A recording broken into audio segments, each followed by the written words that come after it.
Hello, my name is Michael Lean. This is another Bristlecone broadcast. Today I have with me Shipra Sharma, who is our AI and analytics leader here at Bristlecone. She has 15 years of experience, and any project that we do that deals with AI and analytics goes through her studio. So I thought it'd be perfect to bring her today to talk about product analytics. And specifically, there's a lot of products out in the market right now, SaaS solutions, that a lot of enterprise software companies, streaming platforms, IoT companies, things that have vehicles or other things that are attached to a software they can use to get insights to help them upsell, find new revenue streams, basically make their product better and their company more profitable. We take a different approach, and Shipra and I were talking about why is our approach different from an out-of-box SaaS solution. So Shipra, I really wanted to hear from you why our approach to product analytics is something that companies should consider. Thanks. Thank you, Michael. I think like any software company, and not just in this space, but any software comes with a certain set of assumptions, right? Assumptions around data model, assumptions around what kind of data it is going to ingest, certain boundary conditions, right? So I think that limits to what extent you can leverage the data that is given to you. What I mean by that, for example, streaming platforms like Netflix, or even big platforms like Uber, right? Marketplaces platforms like Uber, they continuously want to know who's interacting with their product. Is it what kind of customers? How much do they use it? Midday, morning, noon, what it is, right? And those kind of insights are super valuable to them. But I think at the same time, the products out there, and just exclusively using the products, it tends to narrow down the insights that one can derive from the data.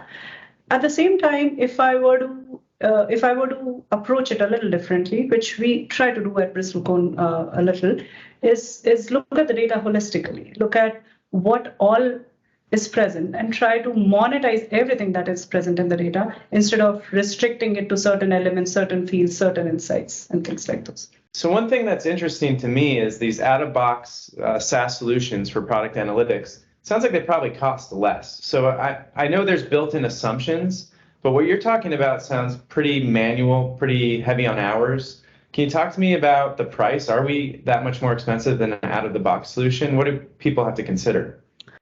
I think price has to be viewed in return for the value that things bring, right?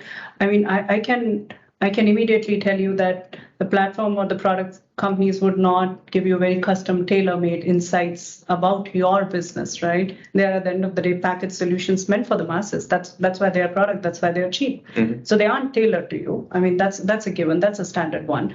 But I think what is more important, particularly in this domain, on this topic, is the monetization, right? Looking at your entire universe and saying, hey, have you ever thought about monetizing this part of your data? Have you ever thought about insights that you can derive from a very different data set, which probably you're not even looking at? And can you actually use it to generate revenue? Can you use it to cut costs? Can you use it for a new business model altogether? And by the way, all the three things that I just said is something we have done for our customers at Bristlecone. Told them about the pricing model, told them about a completely new business model. Mm-hmm. But talk to us about like one or two specific use cases where our approach actually really unlocked value that they wouldn't have gotten if they went with an out-of-the-box solution. Correct.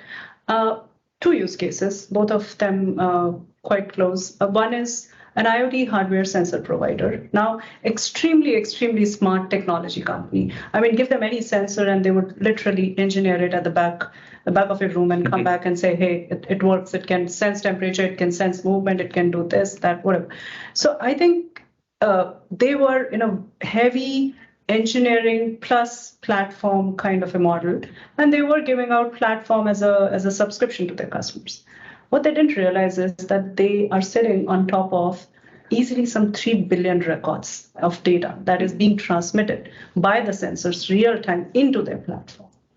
And I think the acknowledgement that they have so much data sitting in their platform and they are not making as much use as one would want to, I think that in itself led us to a data transformation business model journey where we said, what if we could sell this data? How do we sell this data? What our consumers are there? When I say our, it means partly them as well.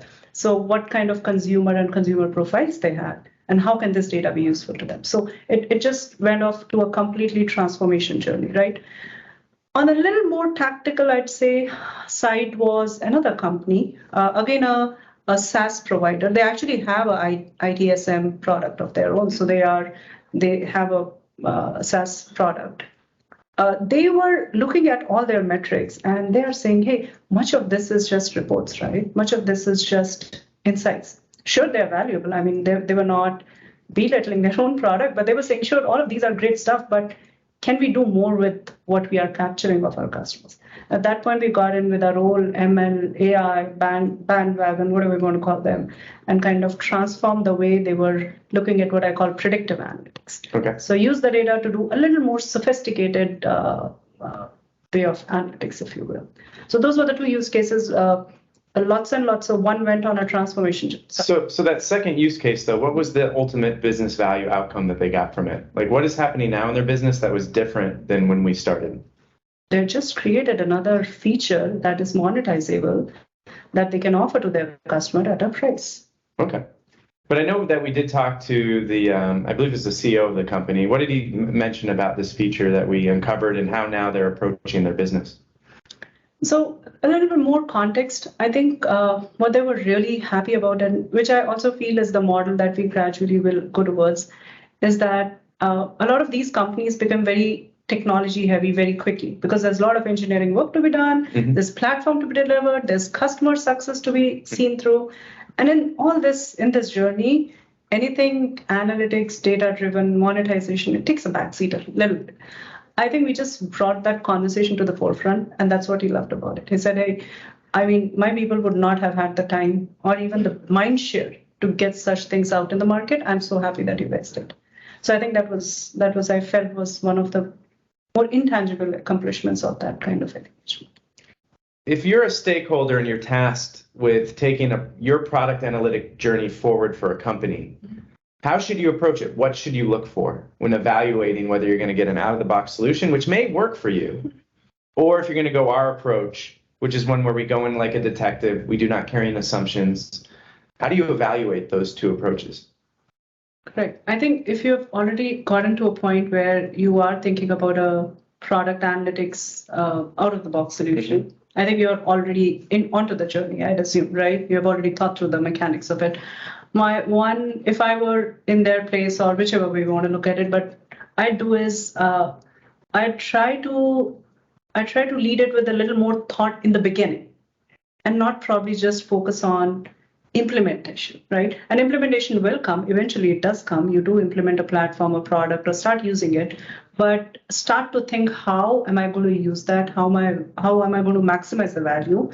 And think a little bit about what do you have in terms of the ingredients in your kitchen and maximize what is the best dish that can come out of it, right? So you may want to leave a few ingredients off the table, but who knows, they might be the most important ones, right? So when I say ingredients, I'm meaning the data here. So different data and data attributes that you're thinking about feeding into the system.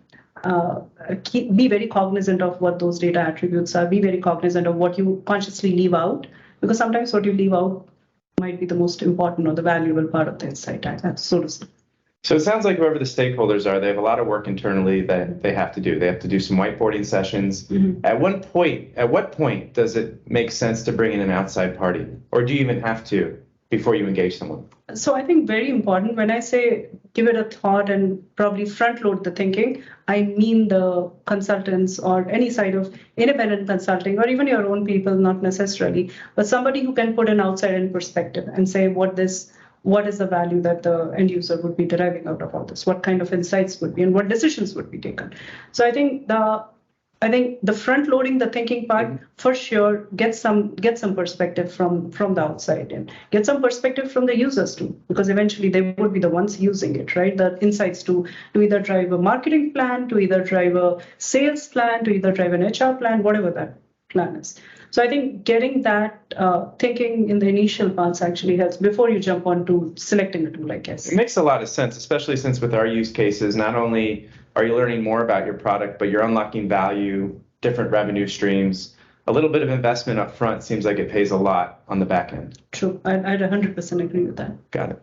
Well, Shipra, thank you for talking to me about this topic. If you'd like to learn more, of course, you can get in touch with Shipra. She's available for calls. But we really appreciate you coming in and talking about this with us. Thank you. Sure. Thank you.